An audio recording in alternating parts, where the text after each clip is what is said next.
Beirut's a very stimulating place to see. It's got old versus new. There's a lot of change, but there's a lot of things that are the same.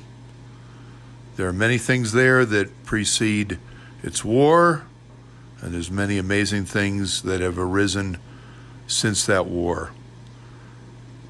It's a place that sometimes looks suave and debonair, and other times it's crude and it's primitive.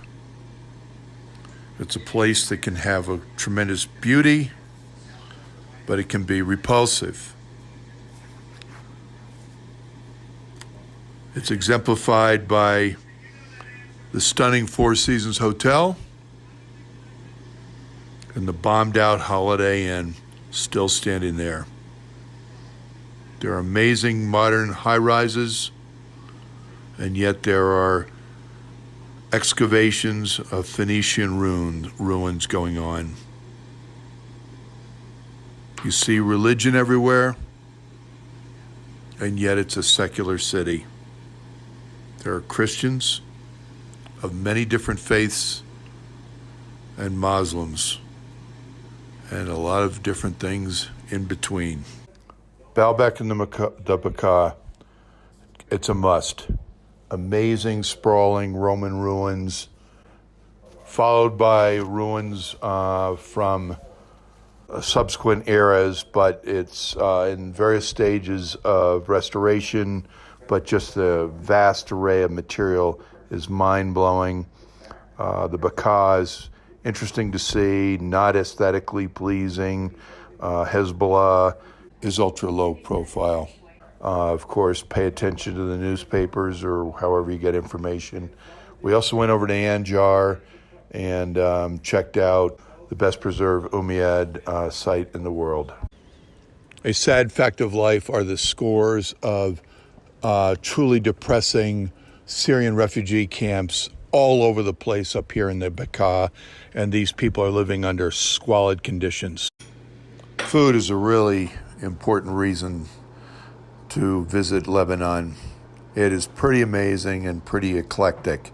It is not a deep, widely varied cuisine such as one might find available in New York or London, but if you have an affinity for foods of that part of the world made from fantastic ingredients, this place has a strong endorsement from me. Certainly a high point of the trip was visiting the Cliff House in Shemlan, which had been rebuilt after the war by the same family that owned it, relatives of the Hiddies. Pretty fantastic experience, and I was treated amazingly well. I even got to see Skandar Hiddi, whom you will see in these pictures.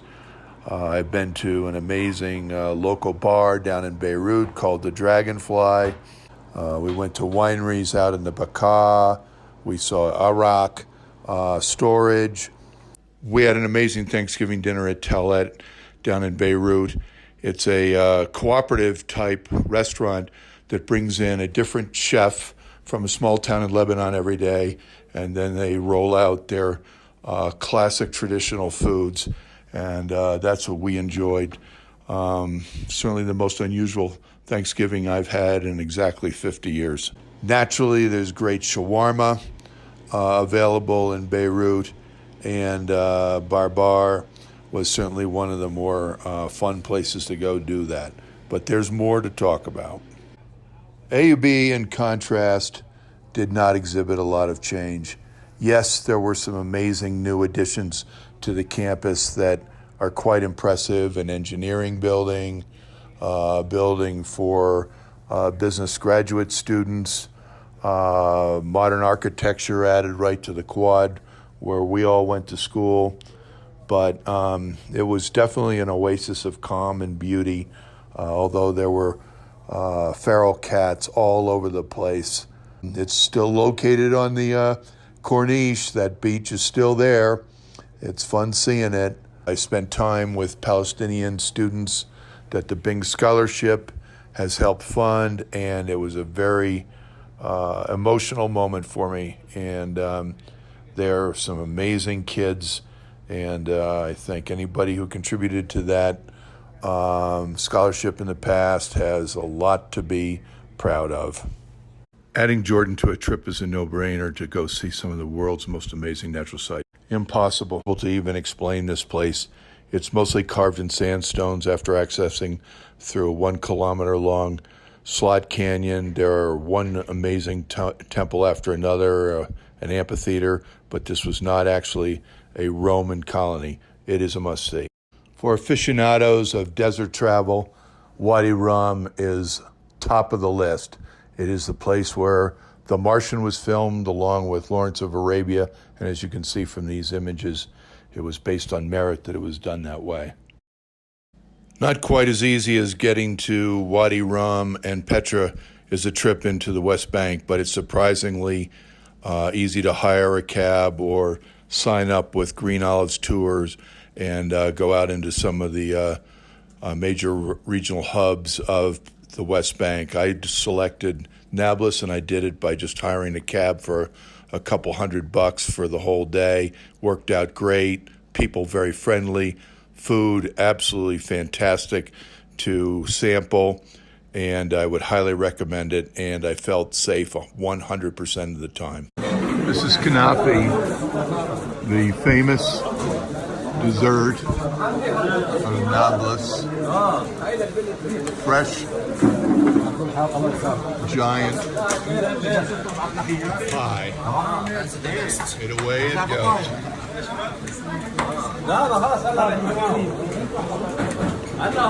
Uh-oh, here it is. So here we are.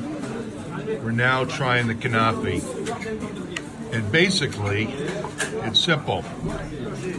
It's a layer of cornbread, sweet melted cheese, and honey. And then the most important thing to do is yum. Put it in your mouth and love it. Time for the next bite. In conclusion, Beirut is where East meets West. It's free, but it's constrained. It's beautiful, but it's filthy. It's certainly a fascinating and exhilarating place, and it certainly provides inspiration.